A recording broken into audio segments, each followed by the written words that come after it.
right, we're going to call this meeting to order. It is 1:02.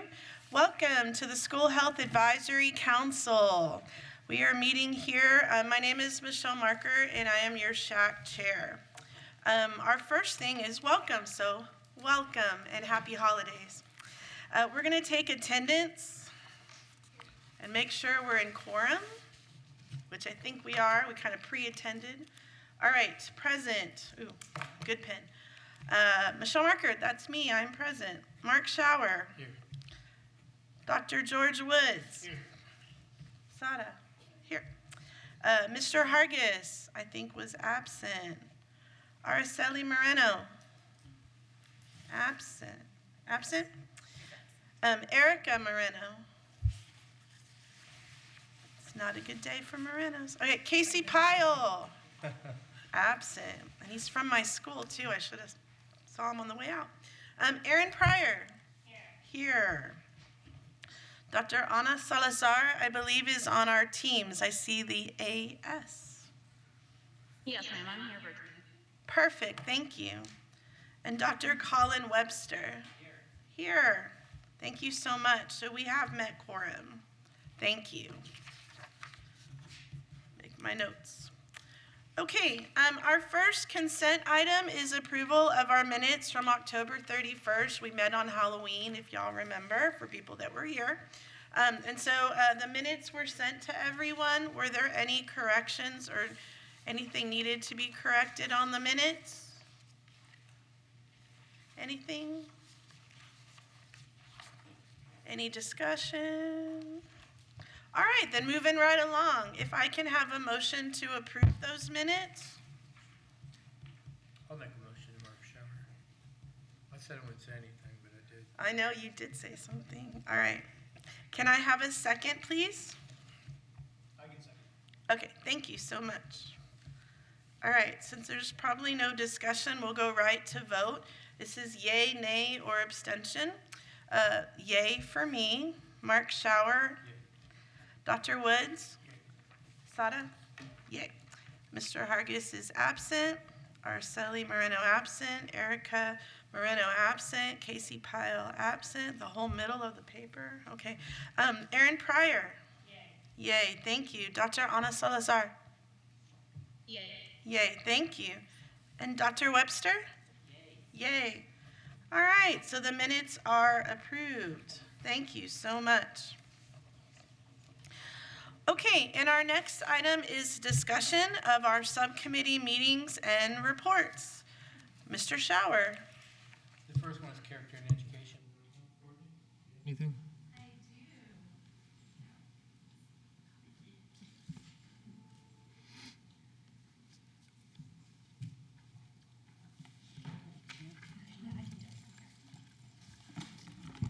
Okay, good afternoon, everyone. Glad everybody made it. So we met on December the 6th at 10:30 via Teams, and the participants were myself, Ms. Erin Pryor, Dr. Ana Salazar, that's on Teams, and Mark Schauer. And we had a great discussion, lots of really good feedback. The agenda items that we spoke about was one, the yes presentations that you will hear me present here in a few minutes.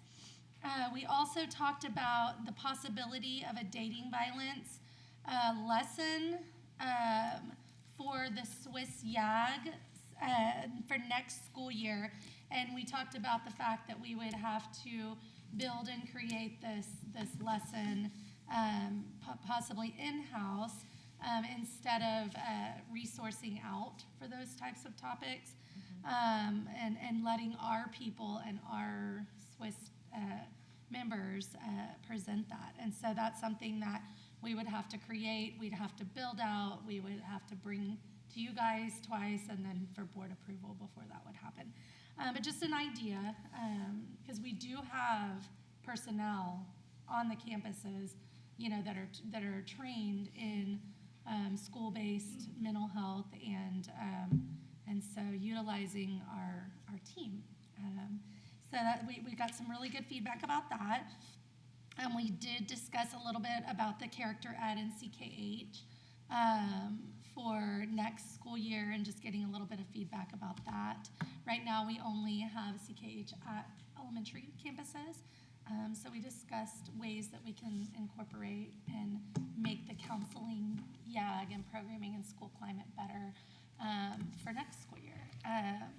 We talked about the mentoring program. Mr. Schauer asked about the mentoring program. And right now, I'm in the process of getting the MOU signed by Big Brothers Big Sisters to proceed with the approval process through CCISD for that partnership. And it's a very fantastic. They've got a lot of different community resources and such. So that's what we talked about. We had ideas. We gave feedback on certain things that could be coming down the pipes and just ideas to better serve our kids for next school year. So it was really a great conversation. I don't know if Aaron, you have anything, or Mark? What you said about the Swiss team. Oh, yes. Yes. So Swiss team is our student wellness interventionist, and we have 12 of them, one on every high school campus, and one for every 2 middle school campuses, and then one at elementary, to cover elementary, the tier 3 very severe situations. And they are licensed social workers and licensed professional counselors. So they're licensed mental health professionals. We have a specific year at a glance that we work to build during curriculum writing, just like the school counselors, that they follow the curriculum that we've approved through SHAC, different guidance on the different tasks that they do with our students throughout the days, and they're doing fantastic. I have to give a shout out to the team there. They're really doing a great job with the kids. So that's our Swiss. Yes. I just had a question about the CKH. You mentioned it's only in elementary schools, but high schools and middle schools, even though I guess it's not required anymore, we're still doing it. Yeah. So just to put that Yeah. into your conversation, Yeah. just because Okay. it's not Yeah. like, The concept is still being, yes. yeah. Yes, the concept, the character traits. Our YAG still goes by, like our counseling YAG still goes by the character traits. The Swiss team's YAG goes by the character traits. So Okay. we still keep it as like the school culture, but Awesome. And I'll add to Ms. Margaret's clarification, Sonia Zyla, hi, is yes, the current contract we have for capturing kids' hearts is with our elementary. However, there was some sustainability that came from our secondary campuses, and a lot of the campuses still are implementing a lot of the strategies and the framework that CKH provided to us based on training that they had in the years prior. So we're not currently purchasing the additional services through CKH for secondary like we are for elementary. However, there's some sustainability at our secondary where those structures and frameworks are still in place. yeah, which So- is great because it mirrors very much of a restorative practice and practices. It just maybe calls it something different.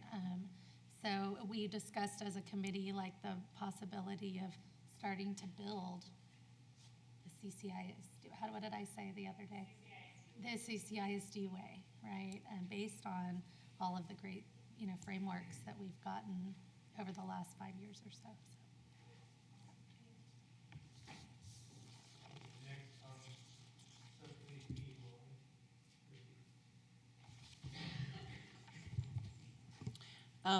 For mine, I met with Dr. George Woods and Dr. Colin Webster. And during our subcommittee meeting, we reviewed the Pregnancy Center of Coastal Bend's STEAM curriculum. And our subcommittee recommended submitting the curriculum to the SHAC meeting for full consideration. The one concern that we had was just where it would fit into our curriculum.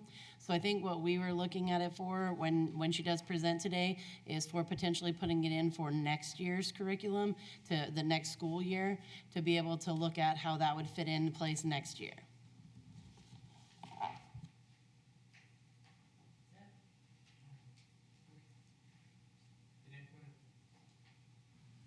The next one is student employee health. Ms. Sisk. Yes, hi. Actually, I sent an email out to my group on November 14th asking if anybody had information that we needed to meet on. We didn't have any curriculum coming down or anything to review. At that point, we did not have anything to bring forward to this SHAC meeting.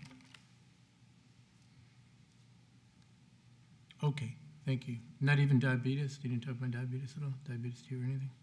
No. Nothing special? Okay. Yeah, that's kind of a big deal, isn't it? Diabetes? In South Texas it is. Okay, well, I guess that wraps it up for me then. Thank you to all the subcommittees and all of your work. All right, our first action item is the YES program, and Ms. Courtney Rios will be coming up and presenting. We will be voting on the YES program today when we do all of our voting, because it is not one of the ones that needs second time presentation and all of that. So just so y'all know, we will be voting on the YES program today.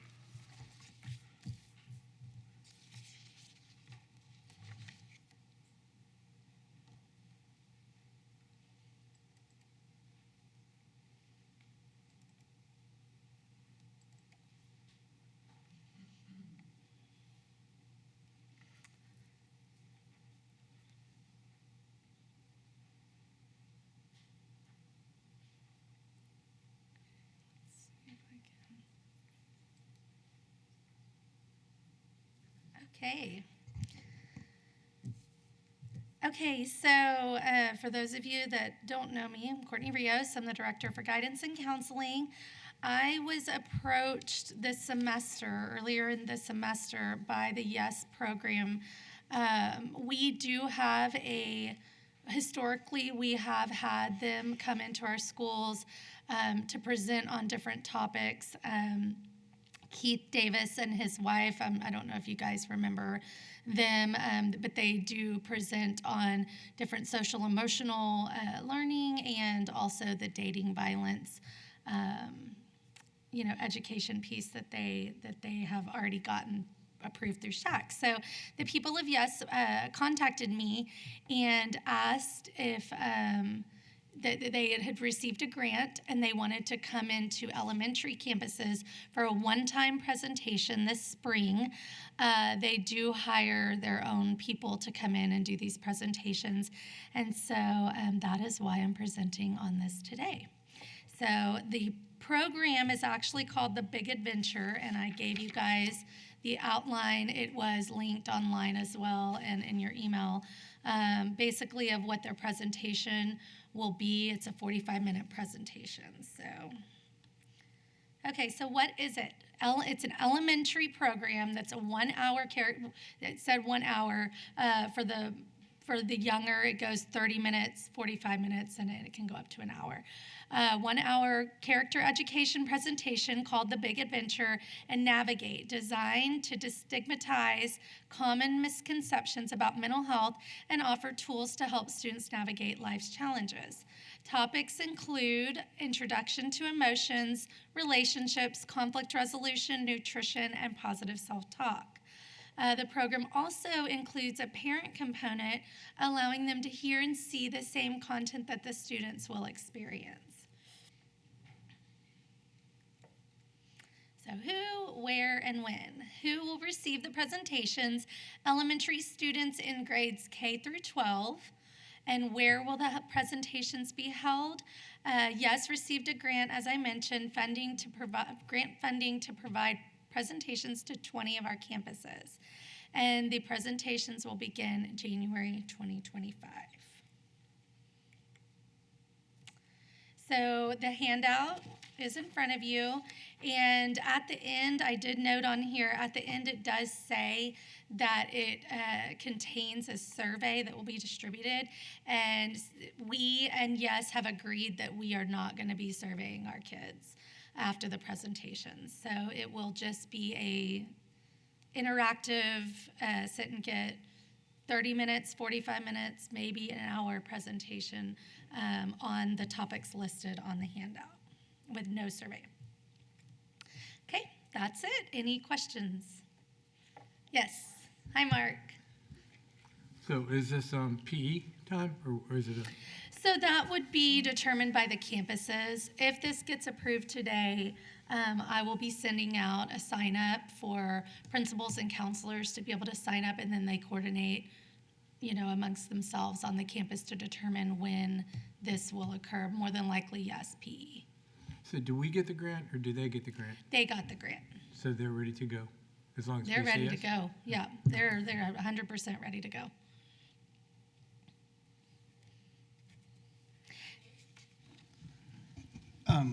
What was the decision to not survey when some of these others are having surveys? We discussed it, and she hadn't sent me the survey before she sent me this, and we just agreed that she didn't need to do the surveys. So we agreed that we wouldn't be surveying the kids. Okay. Like, I guess her grant, I don't know what the limitations are of her grant. Sure. But her grant didn't require the survey. Sure. So for our end, how do we know that this is effective? So, I mean, that's a good question. Yeah. The topics align with the character traits Sure. that, all of us know very well and we implement. The topics are also aligned with bullying, with relationships and conflict resolution. So I guess we can look at the data, at the end of the next semester in elementary discipline referrals, counselor feedback, counselor referrals, Swiss referrals, That'd be to kinda hard to determine do. if this. That would be kind of hard to differentiate. Golly, I did it again. I'm so Right. sorry. No, it's Between that, since Yep. we don't have that information, Yep. so it may be good, maybe in the future, just to see, Yeah. Yeah, so we can look definitely. at things differently. Yeah, and they have mentioned the possibility of being able to maybe get another grant to do all of the elementary. So at that time, we can definitely look at that. I think that's a great idea. And we Fantastic. can also Thank revisit you. what type of evaluative tool we can use, whether it be their survey, we can revisit the Right. survey aspect again. Right. Or what type of evaluative tool we could use to evaluate this Yeah. outcomes on this. Yeah, and with surveying, I mean, there's a law that is tied to surveying with kids. Correct. That requires parental consent and that kind of a thing. Yes, So, ma'am. Yes, so ma'am. that's something that we would have to discuss and, talk about. Absolutely, Yeah. absolutely. So for these, do you know who's giving these presentations? Like you talked about Keith Davis. Yeah, no, he's not going to be one of them. It will be I see. somebody with the YES programming. I see. Yeah. So for me, I could not find anything else than this. Mm-hmm. So where's this curriculum coming from? Honestly, I believe that they created it themselves. This outline, Okay, yeah. I don't think that there's another company that they purchased this from. sure. Like many of the other ones that we have. Yeah, like Keith Davis, he created his presentations So, himself so too. it's gonna be more like the Keith Right, Davis to where right. it's more of a conversation type Right. piece. Yep. Yeah, and it's interactive. I mean, they get up, they do some deep breathing, they teach them some tools to navigate, big emotions and being able to teach them how to self-regulate. Okay. Yeah, I appreciate that. yeah, thank you. My question is, which schools will be receiving this talk? It won't be all the elementary. No, So 20 how do of we them. select? So we are going to send out a sign-up sheet. So for how them to many do the elementary sign-ups. schools do we have in CCISD? 33, 32. 32, 33. 33. So it's a matter of it's going out to all of them, and it's the first 20 that sign up? Okay, I didn't know if they were being Yeah. selected, Yeah. or, so it's just like they're a signing up. first come, first serve. Yeah. Okay. For this time, but the hopes are is that they can, in the fall, that they can maybe come back and be able to present to the rest of the campuses. And since they're new, they know they have to get vetted, right? They have to go through the background, they fill it up. and deal. Absolutely, yes. And we make sure that's done. Yep. That. Yes, Yes, they'll go absolutely. through our MOU Yeah, process. yep, yep. Regarding the parent component, are we going to utilize that, and how are we planning to do that? So it will be done online. Like, They- will the schools that are getting the presentation will let the parents know it's happening, and Yes. they're able to join like a Teams meeting or Yes, something? yeah, it'll be done online via Teams. Yeah. Good questions. Yes, sir. I'm still a new kid on the block. Can you clarify in schools, in CCISD, is physical education and health, or is it strictly physical education trying to meet the state standards for physical education? Christy, do you know? In elementary, what she's talking about is gonna be both. It's gonna be a physical education and health class. Okay, thank you. Which these topics are part of the requirements that we teach in PE in elementary, so. It sounds like it's gonna be a fun presentation, that they're gonna make it fun while teaching kids how to de-escalate and, regulate emotions, how to have healthy friendships and be able to take other people's perceptions in mind, talking about food and, a little bit of positive self-talk at the end, so. So I was wondering in 30 minutes how they're going to talk about all of these things. So I'm assuming it's more, I don't want to use the word superficial, but like kind of like this would be done Right. quick and just, hey, don't forget this, and like reminding and the whole fun aspect. This isn't really like a dig down deep Right. kind of thing. Right. And I mean, I know kindergartners, Yeah. 30 minutes, that's a lot. Yeah, like an introduction to all of these different topics with the kids. And the kids here have heard these different topics multiple times throughout the year. The counselors are doing guidance. We have the Quaver Ready that touches on all of this, and it's going really well. This is just a, little sprinkle of a presentation that they got granted and wanted to give it to our school district. So like another avenue to bring up all the things that they've already been hearing, just let's hear it another time. Yep. Okay. And from, like Keith Davis, he's super positive and comes in with his, passion, and I'm sure that these people are going to be hired to do the same thing, so. My little girl's in third grade at Windsor, and when they have Safari Day, her favorite class is counseling. When the counselors talk to her. I love Yeah, that. she owns up to it and I likes it. love that. Thank you so much for sharing that. Our counselors do an amazing, we have the best counselors. They do amazing. The Swiss team is a part of our team now, and they are doing a fabulous job on the campuses. It's going really well, and so I'm really, really glad to hear that. Yeah. Okay. Dr. Woods, did you have a question? I'm sorry, and you probably answered this. Did Yes reach out to you, or did you reach out to Yes? Yes, reached out to me. Okay. And But then we we- have a relationship just because of the previous With Keith, partnerships that we have. absolutely. Yeah. And based on what you previously said too, this is just more of an enrichment of things that we are already doing. Right. Okay, Yeah, absolutely. thank you. Presentation to reinforce everything that we're teaching on the regular with our kids. So, yep. Once, just one time. They're going to be busy. They're going to do like 5 presentations one day at one campus, go to the next campus, do 5 the next day with a little lunch. So they'll be busy. Okay, thank you guys. Thank you so much. Thanks. All right, but don't move because I see your name on here. Okay. Got it. So we're going to move on to our action items that require 2 presentations here at SHAC. We have everyone from Homeland Security back again, Heath Hardwick and then Ms. Rios. And this is their second time presentation, so we will be voting on the Homeland Security presentation. Hello, come on up.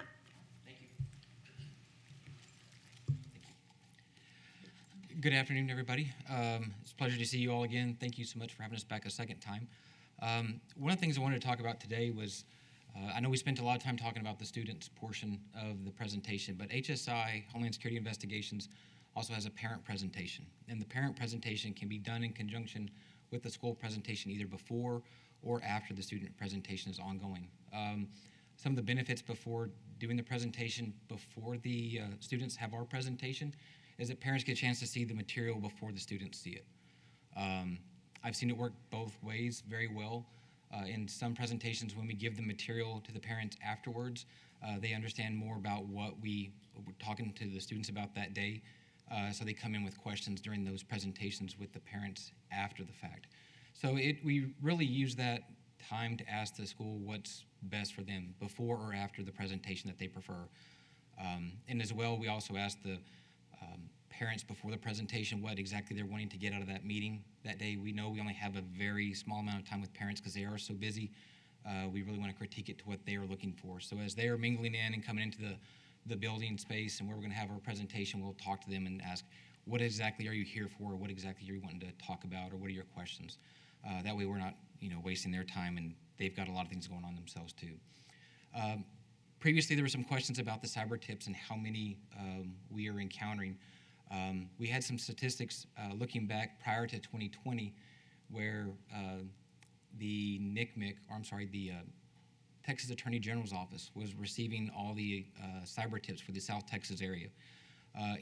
Prior to 2020, they were getting 800 cyber tips a month is what they were averaging. When COVID hit in 2020, cyber tips skyrocketed to 2,400 to 2,600 a month for the South Texas region from the Texas Attorney General's Office. Since that time, the numbers have gone and fluctuated between 2,400 and 2,600 up and down. So it just shows that since that time, we've seen more issues with cell phones coming in. A lot of these cyber tips don't come just from social media companies. They can come from the public. They can come from other students. Our presentation shows students how they can make cyber tips and report things that they're uncomfortable with. So I think by us getting out there and giving the information to the students, it allows them to tell us and give feedback as to what issues they are seeing as well too. One of the benefits, in addition, I didn't have a chance to discuss the first time around, was that as we continue to investigate cases that are incoming in the future, our ability to see what's trending now gives us the ability to tell the students and parents what we are seeing real-time data. Some of those things include the use of financial apps that are becoming an issue right now, where actually kids that are 13 years old and older with a parent's consent can get a financial app through Venmo, PayPal, Cash App, and if parents are not monitoring that activity, bad things can happen when children start receiving money from strangers. We have ways of knowing about cyber tips that come in through the financial institutions when they see something that's inappropriate. You have somebody that's, say, in their 40s sending money to somebody that's in their teens. Why is that happening? It will generate a cyber tip. Those types of things is what we're out there talking to parents. The parent presentation that's also important to it, very, very much so, is we try to make sure the students aren't there for that part of the presentation. We want the parents to hear the secret stuff that we can provide them and not educate the students as to what to make them more sneaky, is what I could say, like hidden calculator apps and things like that. Ghost mode within Snapchat to make sure the parents understand how things can happen bad, where other students could track their child through that app if they're not careful about ghost mode. So things like that for the parent presentation is really important aspect for the iGuardian cyber presentation that we present. It's a multifaceted presentation, hits all points. So that's kind of the things I wanted to cover this go around that we weren't able to get to in the first time. But if you have any additional questions, I'm more than happy to answer those that you may have. Does anyone have any questions? Mark? So when you're doing investigations where you had to get a search warrant for somebody's computer and they're a suspect, is it very common to find child pornography on those computers? The way a lot of our cases are generated, it's not just we know there's going to be something there, or we know we have information that led us to that residence. So we have cyber tips that tell us a specific IP address, something can be there. So we go into that location with a search warrant knowing what to expect when we get to that location. It's not just a blanket search warrant for anything. We're really honing in on what's going on at that location. But it is common, right, to find that? Absolutely. Once we have a cyber tip or we receive information from the public, some cases can be generated because somebody shoulder surfed somebody else and said, I saw that person that had an inappropriate photograph on that phone. And that leads to a cyber tip, or that leads to us opening an investigation. So. And there's also a component to your class where you're talking to kids about not sharing inappropriate pictures of themselves because they think it's going to another teen or somebody, and it's actually being floated on the, and it Yes, ends sir. up somebody's computer or floated out there on the internet. Absolutely. We're talking to them also about the financial aspects, the sextortion, all the different ways that they can be enticed or to be trafficked, or anything that can happen to a child online is the high points we're hitting. And we have 50 minutes to do it, so it's a really quick hit them with all the information. What grades are this? Mark was asking what grades, this was for high school, middle school? Right now, we are able to do 7th grade through high school. However, some school districts that I have spoken to, sometimes they say our 6th graders are out of control. We're okay with you bringing that to our 6th grade kids, but I always left that up to those other schools to make that decision for them, because I've seen in my presentation a difference between 6th grade and 7th grade. They're either like super advanced, or they don't know what you're talking about when you're talking to 6th graders, when you talk about some advanced things. So that's kind of been the line in the sand for me personally, where I really want to just talk to 7th and higher.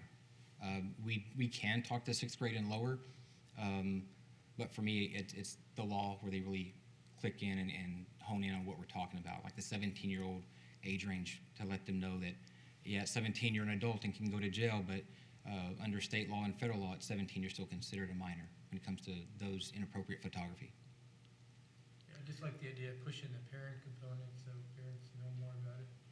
Yes, sir. Thank you. Does anyone else have any questions? Anybody else? Okay, thank you so much for Thank you. being here again, and we'll be voting at the end of, after public comment. All right, thank you. Okay, thank you. All right, we are gonna have our second time presentation from New Life Refuge, and that's Sharon Ray, and again, Courtney Rios. I'm here. Very popular today.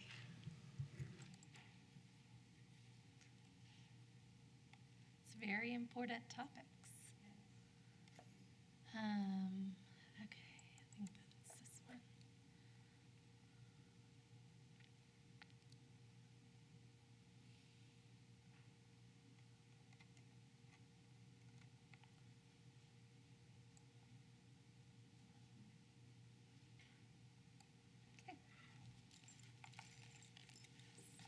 All right, my name is Sharon Ray, and I'm with New Life Refuge, and it's good to see you all again today.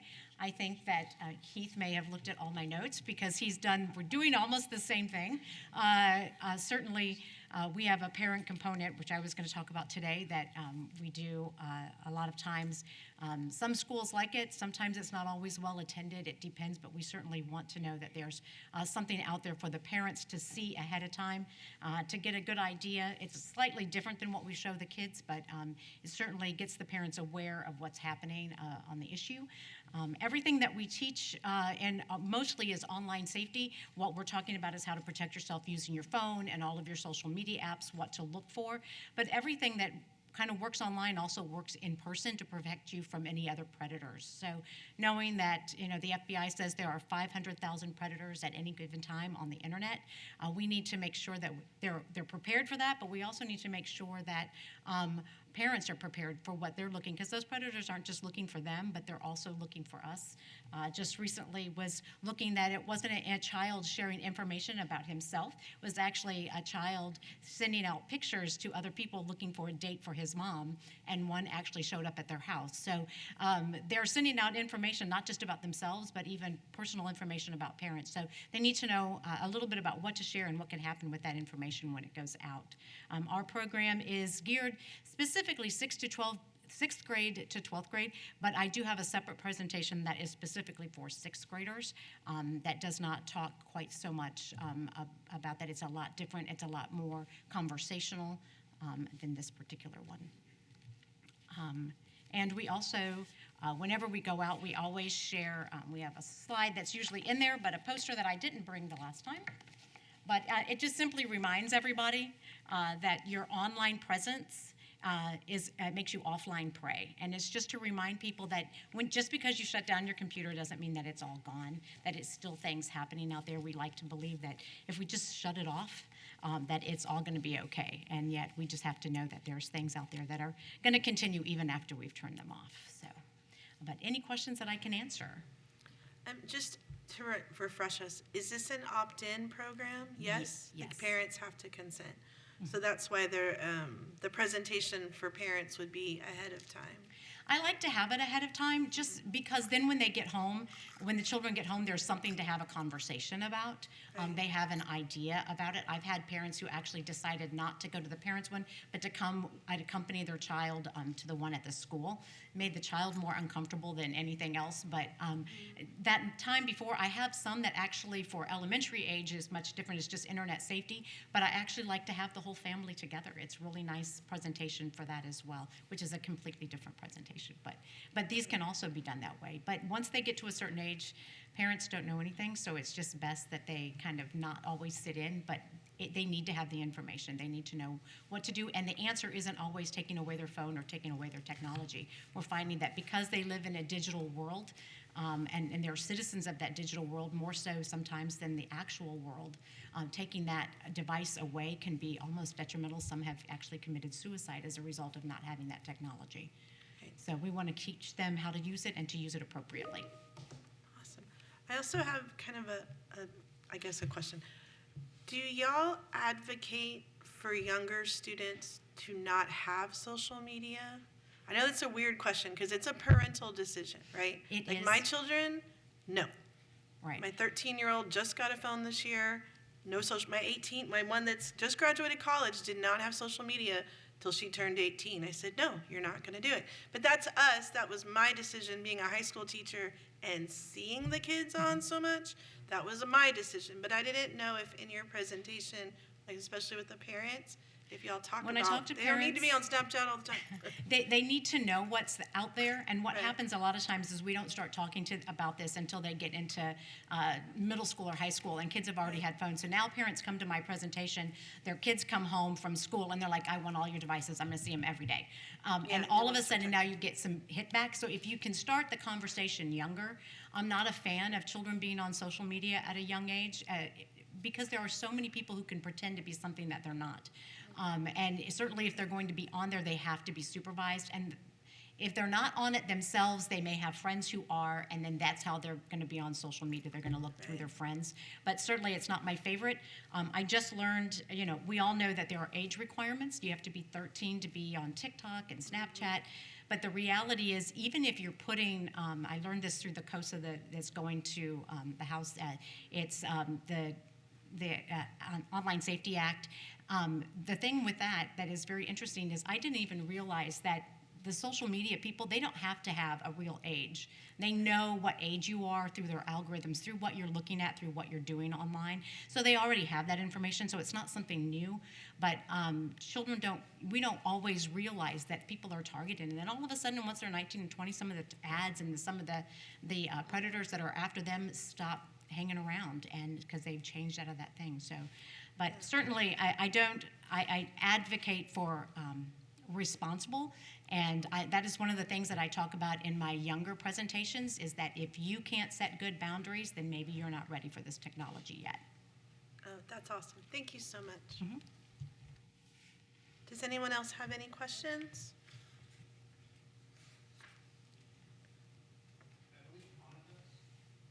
Oh, Dr. Salazar? You can pop in. The presentation evaluation form that you submitted, is that for the parents or students or both? The one that you actually have the PDF of is actually the one that I show the children. The parents, the teens. The parents is a slightly different, has a little bit more information, specifically about algorithms and things like that. Also, the presentation that you shared, the Geeky Real Teen Edition, is that the actual slideshow that you shared? Yes. Thank you. Okay. Okay. The voice from above. All right. Do y'all have any other questions? Thank you so much again for being here. We really appreciate it. Thank you. All right. Moving right along.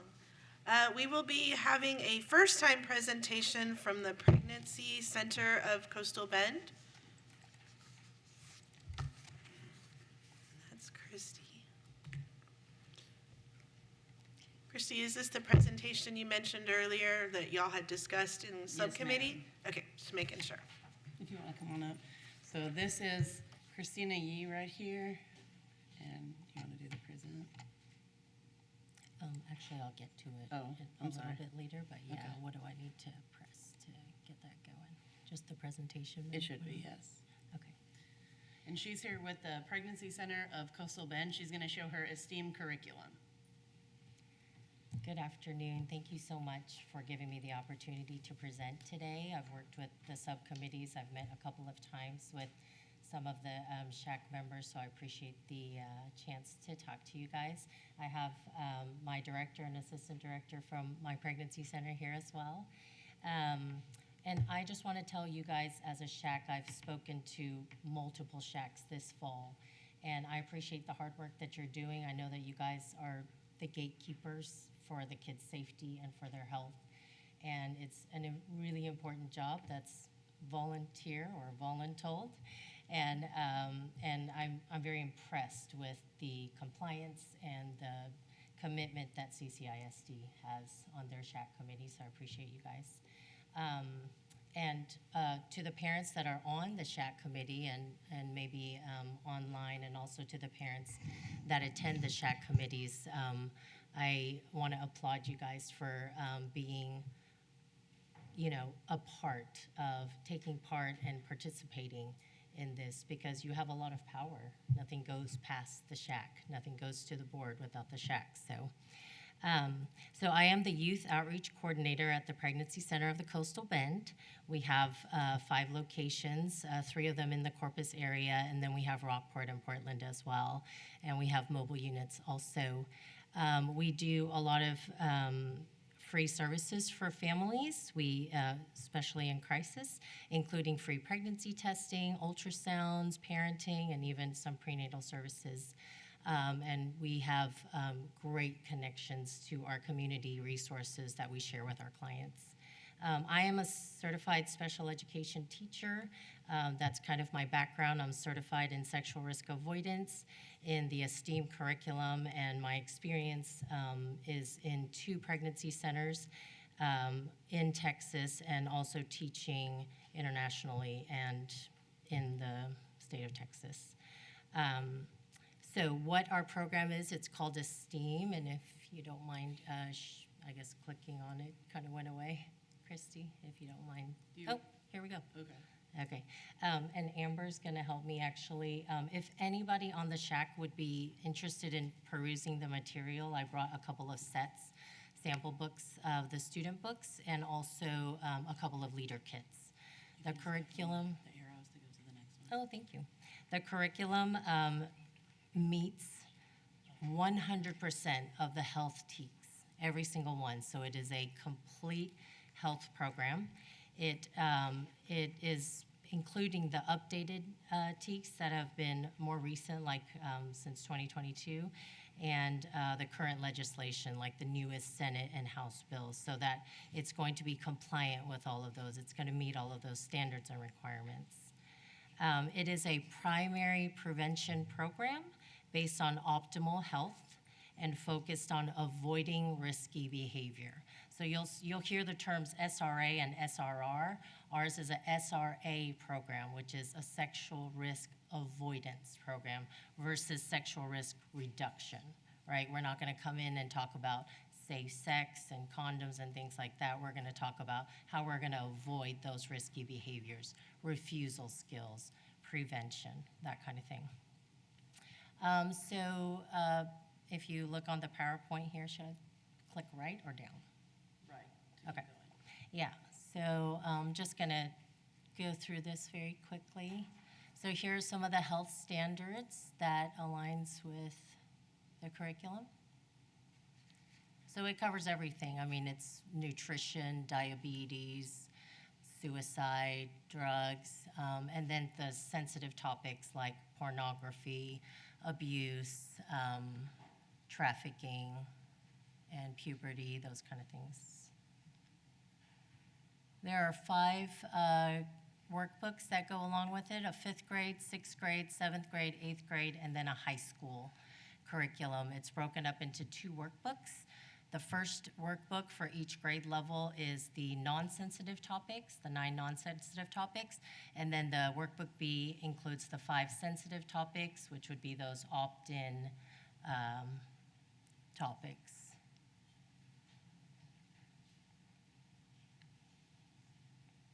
You probably can't read this, but this is an example of one of the table of contents and what would be included in each of the lessons.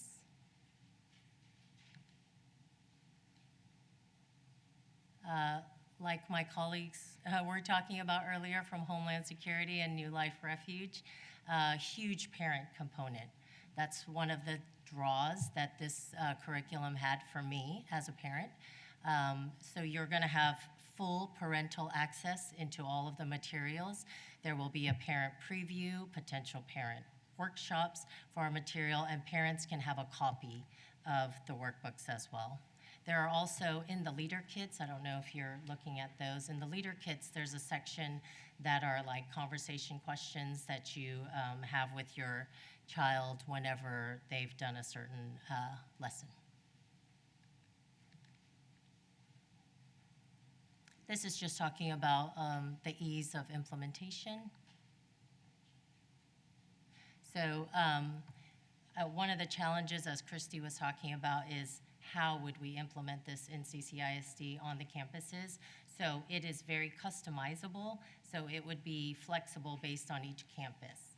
So we might come in on a staff development day for 8 hours, train your nurses, counselors, coaches, and teachers that are going to be involved, and teach them how to implement the curriculum, and then we would come in and do those sensitive topics, those 5 sensitive topics from the Pregnancy Resource Center, and then and complete their curriculum. There are some schools that opt to just do, lessons 7 and 10 because they're covering everything else through other programs. Some districts are just using our curriculum and replacing what they had before that didn't meet all of the TEKS. There are many different avenues, different ways to work with it.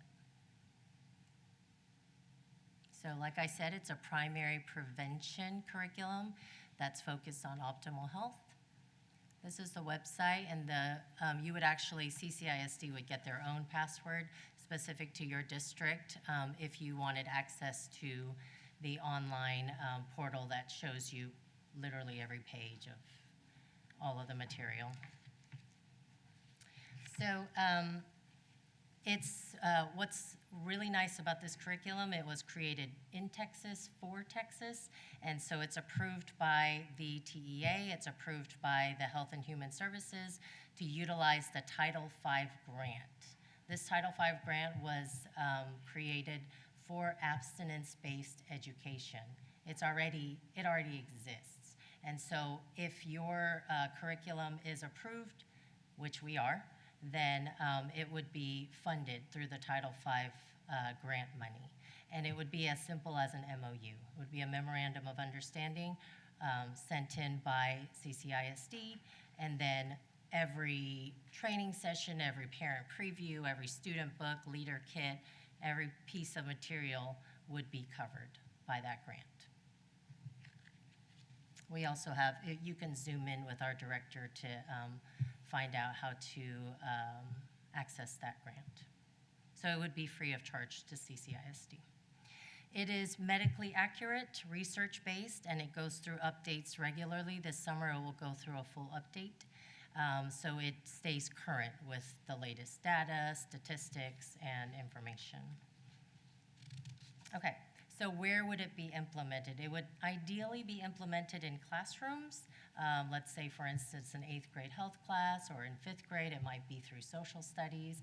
In one of the school districts I'm working with, they want to do it through their biology class because every high schooler has to go through biology, and they're ahead in their scope and sequence for biology, and so that's kind of where it fit for that. Other schools have used it through ag, through PE, there's creative ways to implement it. Especially, I know in CCISD, is it new that health is a requirement for graduation beginning with the future freshman class, so we could work into that half-credit health class as well. So when would it be implemented? It's a 45 to 60-minute lesson, every one of the lessons. So if you were to do 14, then it would be, you know, for example, 14 weeks that we would come in once for an hour. Typically, school districts choose to have their staff teach, like I said, the non-sensitive topics, and then we would come in to do the 5, but we could train you to do all 14. We could come in and do all 14. It's whatever the school is comfortable with. Training can happen at an all-day professional development, or you can pull particular staff for a training, and then the parent preview nights typically happen soon after that. Why are we bringing this curriculum to CCISD? So 3 of our centers are in the Corpus area, so Corpus Christi is a focus area for us. Most of our clients come from this area, and we're seeing younger and younger clients, so students in Corpus coming into our clinic and engaging in risky behaviors in crisis pregnancy with STDs and STIs. So we want to catch them on the front side with primary prevention. This has been a mission for years to come into the schools and provide this education to the kids. And how? So logistics depends on each campus. We can come in twice a week. We can come in to do lessons 7 and 10. We could do all the grades in one day. CCISD is a much bigger district than the other districts in the area, and so we would have to coordinate, do some, we would have to do some choreography on that.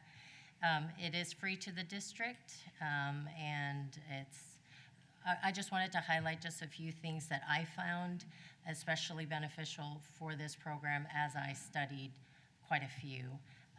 Like I said, it meets 100% of the TEKS. I have not found one other program that does that.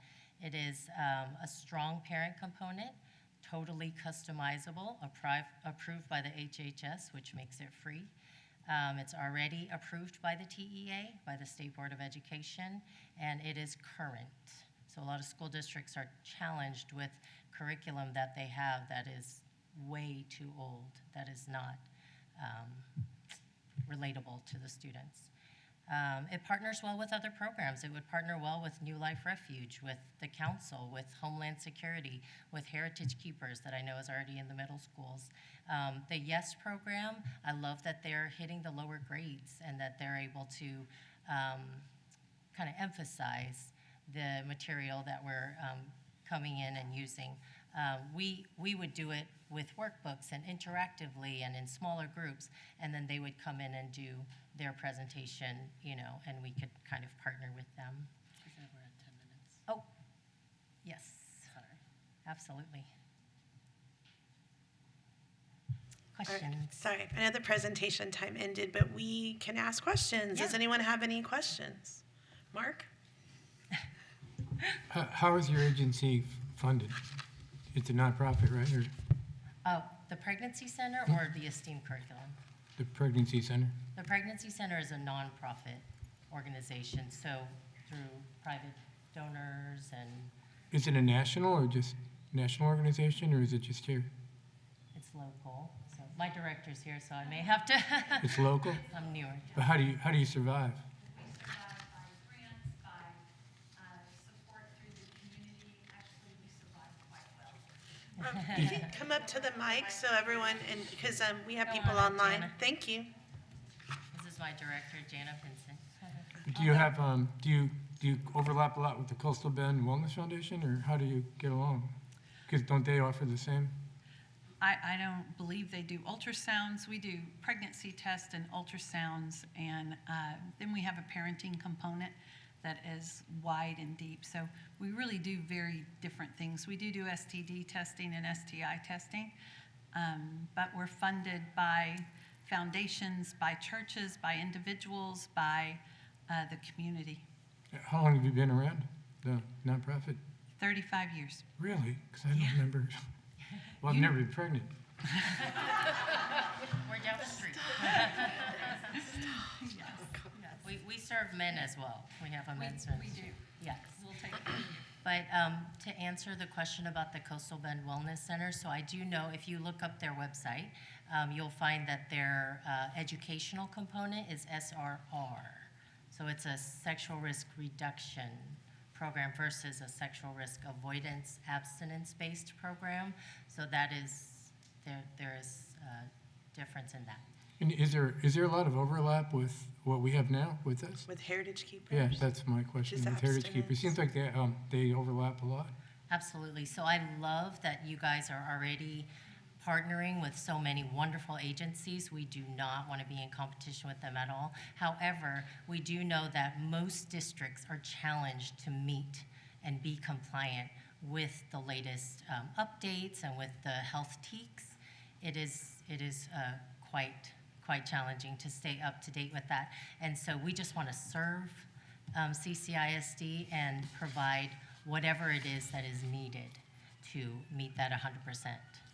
So that's why we would offer you part of our program or all of our program. And this high school level? This is 5th through 12th grade. And who pays for this? Is it you grant So funded? the Title V abstinence-based grant would be covering, so the HHS, the Health and Human Services, would contact Esteem, and Esteem would provide the education for free with the funding of the grant. Does that make sense? Okay. That's all good. So I think to Christy, just because CCISD, what were y'all thinking? Because I know you're offering all, part, 5 through 12, but from the CCISD standpoint, what were y'all thinking of using it for? So that we know. Yes, so right now we are using Heritage Keepers for the middle school, and there's a huge overlap in this curriculum with Heritage Keepers. I would say the one thing that this curriculum has a little bit more of is like the medical side. It does give you a little bit more medical statistics and things like that, but for the most part, about 90-some-odd%, they overlap. So basically, we were looking at bringing them into the high school level. And if we wanted to subsidize anything at the elementary level, because we are using Quaver Ed right now for their health, but this could help subsidize, if the teachers needed anything additional there. Okay. We would be happy to come in and do the puberty talk in 5th grade, and we would also be happy to come in and do parent workshops, or it's very customizable. I did want to mention that hundreds of schools in Texas are already implementing this, so I'm happy to supply you with a list of schools that are already using it, detention centers that are using it, justice centers that are using it, and Nueces County, we're in the process of approving it to use it here in who subcontracts CCISD, is that correct? The Justice Academy through the Justice Center with the juveniles? Yeah. I believe so, yeah. And so we're meeting together to get that information into the students there at the academy. Any other questions? Oh, we got 2 people coming on. Aaron, do you want to let Aaron go first, and then we'll do Ms. Sila? Go ahead, Aaron. No, my mind is blank. I know one of the questions I had was regarding, in the presentation that we previewed, there were some statistics regarding like efficacy of the program, but I didn't see how old those were, because I know a lot of the stuff they referenced was like 2004, so I was just wondering in the chart that they were showing of like, this is how much it reduced risk behaviors, like is that current data? Is that 2004 data? So everything gets updated every 3 to 5 years, so it shouldn't go back to 2004. However, you guys were talking about a survey for one of the programs that was it Yes? Mm-hmm. Yeah, so we do utilize a survey because it's part of the grant process.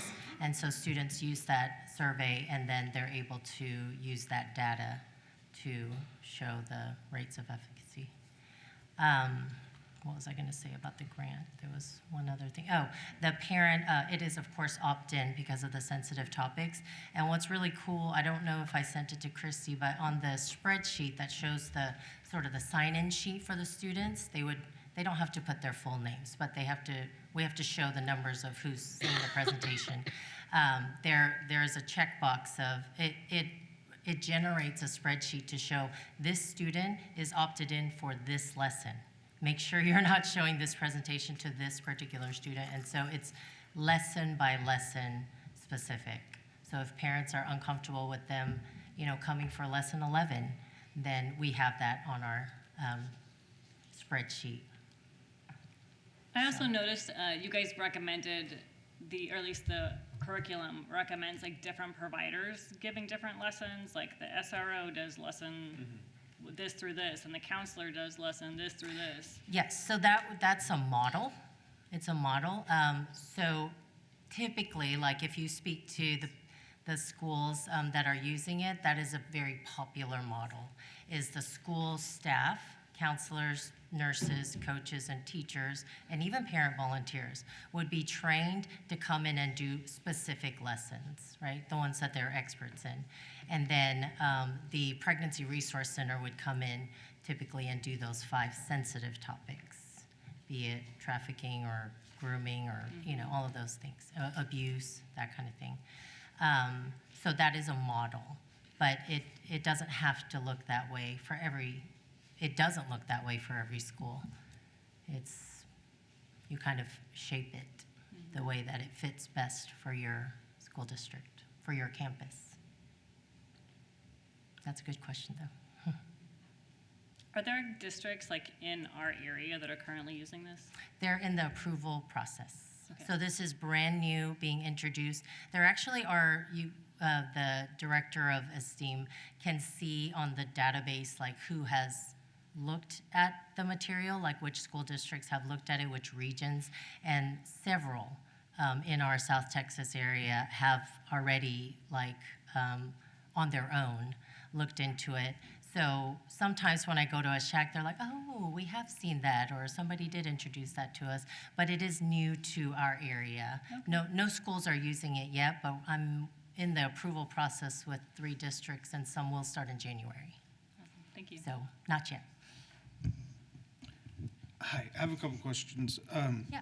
And it may be a CCISD question. Are we looking at just the 5 topics to be taught, or is this more of a blanket, we want to approve 5 through 12 and then see how it fits?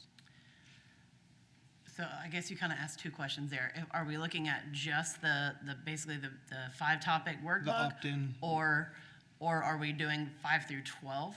So let me clarify, I guess. Yes, I'm go so ahead. sorry, because You're good. Heritage Yes. is just opt-in. Yes. They're not teaching anything else. It sounds like this will cover a whole range of things, which is fantastic. But I guess I just want to have a little more clarity of how are you planning to do it as CCISD? Are you wanting this to be more like Heritage 5 lessons, or? I think right now, based on what we have health-wise, as far as our curriculum goes for that, I think right now that's how this would fit in the best. I see. Is having those big 5 lessons. But as you know, once we get through the curriculum that we have at that point, potentially there's an opening for that, Sure. whether we renew or we go with someone else. So as of right now, the big 5 is what basically we would be looking at for this. And then the ask, I guess, for us is to, when or if that happens, according to the textbook and readoption, all that kind of good stuff, we may have something else on the back end that could help, potentially maybe in the future. Yes. Okay. Yes. Okay. My second question Yes. is, so I teach health classes for collegiate and branch. That's more like dual credit. Awesome. And I would like to know maybe from CCISD if this would be offered to those dual credit students as well. You're shaking your head. I can, Yes, go I ahead, can chime in. please. So our board on Monday recently approved our dual credit health book that recently came through the SHAC. And the plan is that we are working with those 2 campuses to ensure that those students get those those 5 required elements through an opt-in at the campus level. And so we'll be working to do that. So if this were something that we'd bring in the future, we would still have that same plan in place, because we have to have something in place to meet that requirement for those kids, because through the Del Mar side, it's hard to coordinate that because they're still a higher ed institution and the requirement is for the K-12 piece. So we are going to do that through the campus building. That's Yeah. That's fantastic. I'm really happy to hear Yeah. that. So we're working, and we're doing something similar with offering health in our summer accelerated, summer school accelerated. We're going to offer the health, but the 5 elements will be pushed in through our counseling and student wellness side, and, to do that. So we have plans in place to bring those in, still with the opt-in and those protocols in place, but kind of a marriage, between the two. So that's great. I'm happy to hear that. And then we would have a contact to try to set all that up for, okay, fantastic. Yes. Thank you. So we would be happy to serve any of those campuses and work with the counseling and wellness department if there was a need to bring in a specific lesson or, work together. We could do that. I have a couple of questions, and one's on the funding. So again, you mentioned Title I. Title Title V. I have 5 written down. I said 1. Title V. One's cool. And it would be an MOU that we would go through. So Yes. my question is, would we be applying for Title V funding? Yes. Or if you're doing it on our behalf? It's something we're doing as part of the So MOU? you, a representative from the school district would generate the MOU, and then you wouldn't have to renew it every year. That would it's a 5-year grant. And so you would that MOU would be in place Okay. for you to be able to access those funds. Okay, so it's just going through that MOU process. It's not a competitive grant, so it's not going to be like, oh, No, you didn't actually, make it, and so now I you're... believe that in CCISD, another organization is accessing that grant. Okay. And we can, in addition to them, it's not in competition, we can also access that grant to Okay. meet any different needs that they're not meeting. Like if they're doing middle school, we can hit high school in 5th grade, that kind of thing.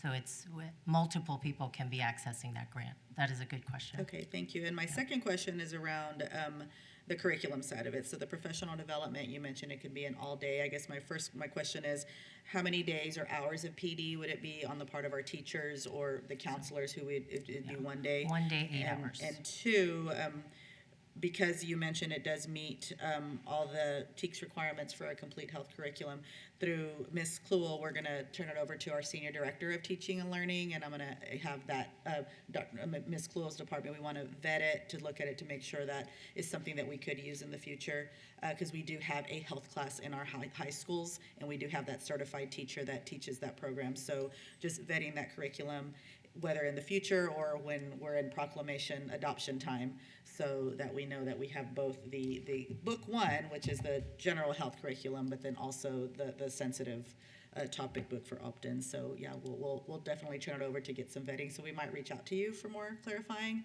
maybe questions, and then bring it back to the subcommittee to do some more things before we bring it back. Absolutely. Would that be? And that would be good? I'm happy Okay. to meet with subcommittees and go before the board as an informational topic if needed. Thank you. And then I'm not sure if I've already sent it to Christy, but I have that grant information with all the sample documents. It's like a template. It's quite easy, so yeah, I'll set that up. Sorry, there you go. I'd also like to see the list of the school districts that are already accessing this program. Absolutely. If you have it available. You can give it to Christy as well. Yeah, and I have contacts for specific people that would be helpful to talk to you. Thank you so much. I just have one last question, I promise. But so you guys been around for 35 years. Why did you decide to ask to do this now, or why now and not 25 years ago or 15 years ago? That's a good question. That is a great question. This has been a passion of ours for 10 years. And right in COVID, we got it to where we were going into the school districts literally March of 2020.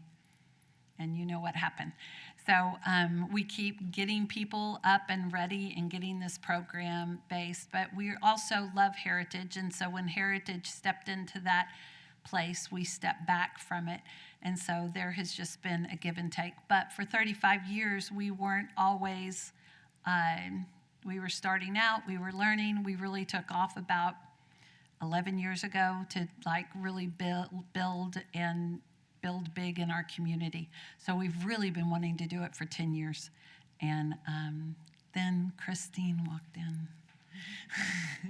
So it's just been a wonderful win-win.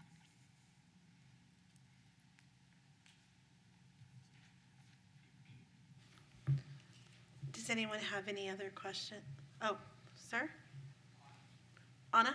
I do. Okay, Dr. Salazar, questions? Yes. So, let me see. So when you provide information to school districts who are already using the program, will you be able to include additional data? Period. I say that because I'm curious where you got this data for the efficacy, like the evaluation results. I can't tell the true significance of some of the gains that were made in the knowledge. It doesn't look statistically significant in some of these areas, and so maybe more complete data also might be needed. And do we have data for any school districts that are comparable to ours? I'm not expecting you to have an answer, but that's something you bring forward. Yes, I'm gonna notate that and research that for you. I will give that feedback to the director. So that piece of it, specific, statistics and things like that, I'm not as familiar with. But I do know that they use pre and post surveys in order to collect that data.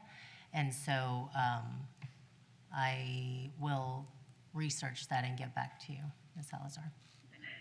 Yeah, that'll be cool. I mean, at least to see like, well, I'm a data person, so normal distribution is skewed. You know what kind of implications there, and then just as comparable to our district, like size of school, etc. Yeah, so I do know Tyler ISD, Fort Worth ISD, I believe, is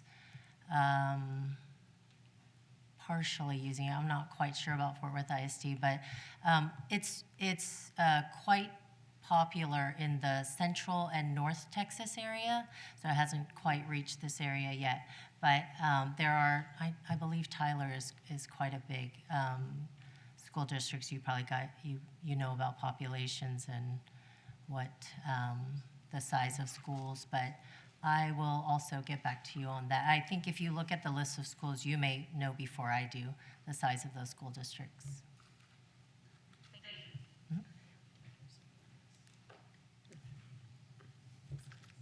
Thank you so much. Were there any other questions? Awesome. Then when you get everything together, we'll have our second presentation with you, but if you'll send everything, we'll get everything, and we'll be prepared for next time to ask you some more questions. Absolutely. Thank you so Awesome. much. Okay, thank you. All right. It is time for public comment. I know we have one because I saw the paper come. Public comment. Oh, from Ms. Fuller. I'm not surprised. Come on down. I didn't know who it was. I knew there was a paper, though. We welcome you. Come on down. It's usually me. Hello, I'm Shauna Fuller, as most of you know.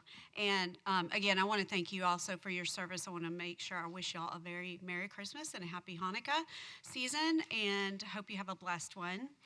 Thank you again for all your work.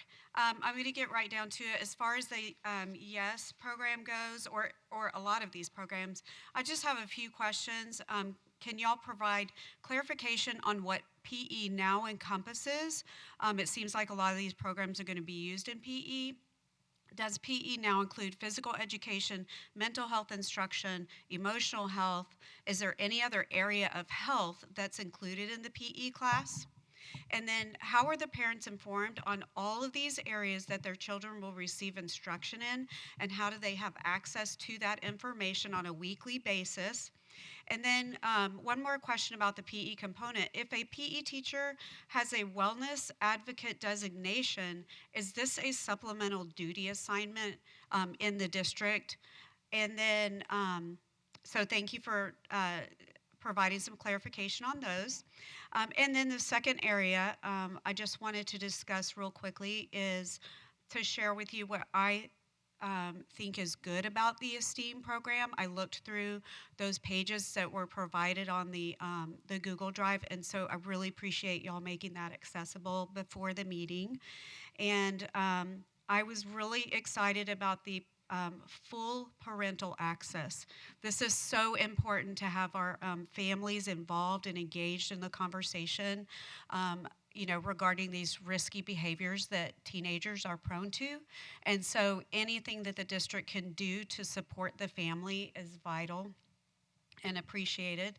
Also, as far as the survey goes, I thought on one of the pages it said that these surveys are optional, which I think is great, obviously, because students shouldn't necessarily be compelled to answer a survey that they don't want to participate in. And so I was glad to see that. For the students who do, or for the students who do fill out the surveys and then the data is collected, is that data shared with the parents just as statistical results, not as individual students? So that was a question I had. And I think that's it. Thank you again.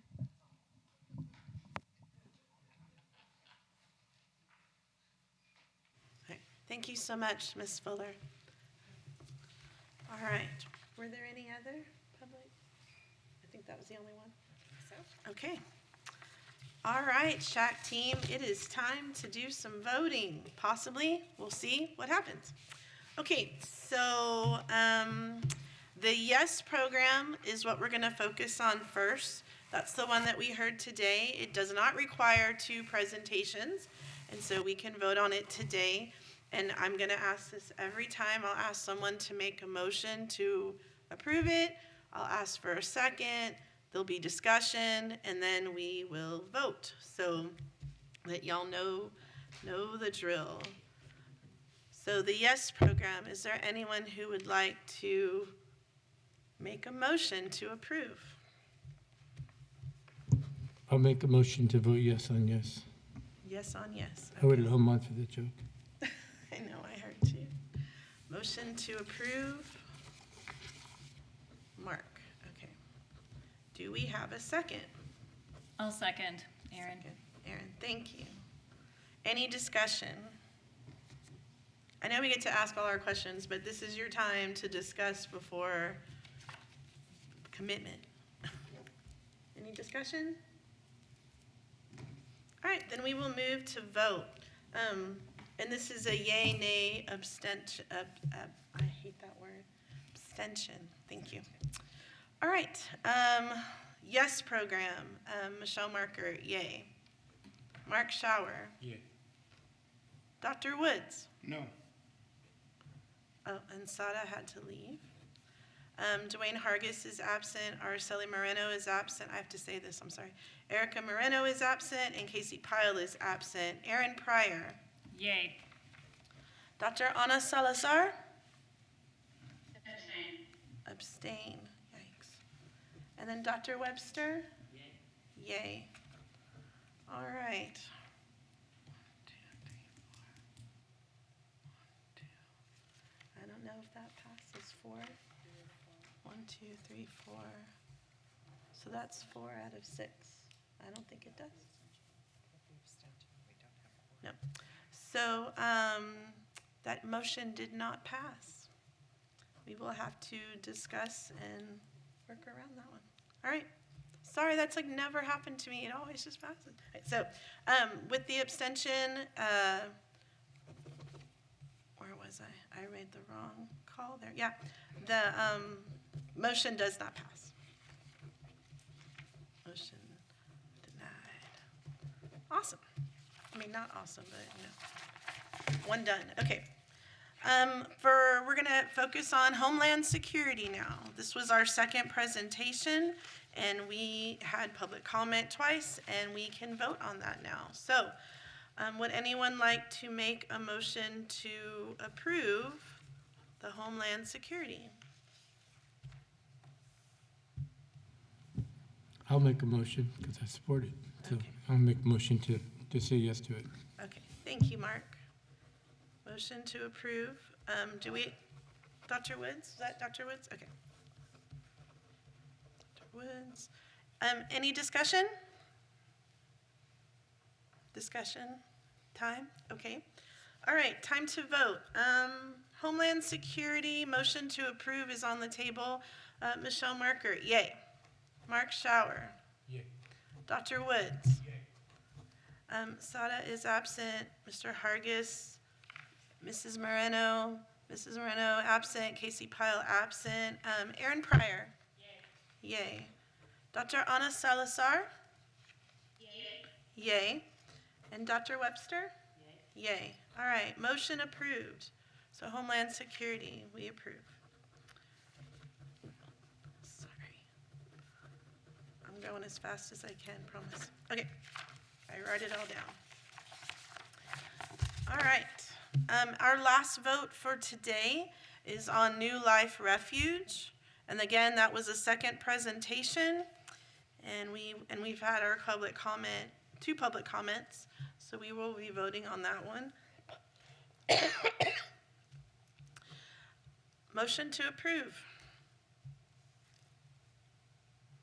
I'll motion. Motion, thank you, Erin. Motion to approve. Do we have a second? I can second. Thank you, Dr. Woods. Any discussion? No one wants to talk, okay. Okay, so, I'll say one thing. I know. okay, say one thing, but you gotta get on the thing. You gotta go green. I know Mr. Ray because he used to be in charge of Salvation Army, and that's a quality person. So I just met his wife. I'm sure she's quality too. Those are really good people.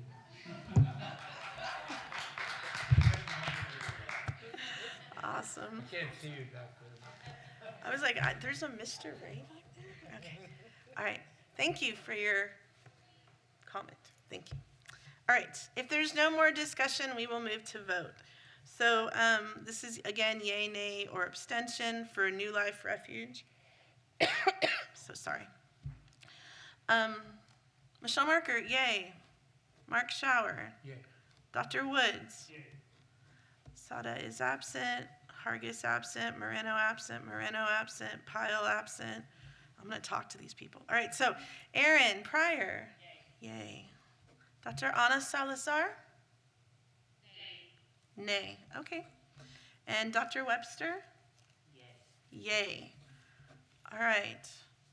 Then that motion passes. Motion passes.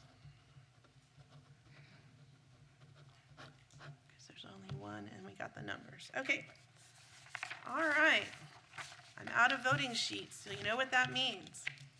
No more voting. I know this is a serious matter, by the way. I only try to keep the mood light so everyone doesn't, It's how I am in my classroom too. All right. Okay, so does any announcements? Nurse Sisk. I do have one announcement. As Ms. Zyla said, we did go to the board on 12/16 with the Del Mar College Health Course Book, and that was approved by the Board of Trustees. So that will move forward then in implementing that. Awesome. I don't have anything else. I do not have any announcements other than I hope everyone has a very safe, and I say safe because, the weather, yada, yada. And if you're traveling, that you have safe travels over the holidays. And if you're a school employee, that you have a good 2 weeks off because we deserve it. Yes, we do. I'm going to be sleeping big time this weekend. All right. Does anyone have anything else? Okay. All right. Then happy holidays. Happy This meeting is holidays. adjourned at 2:25.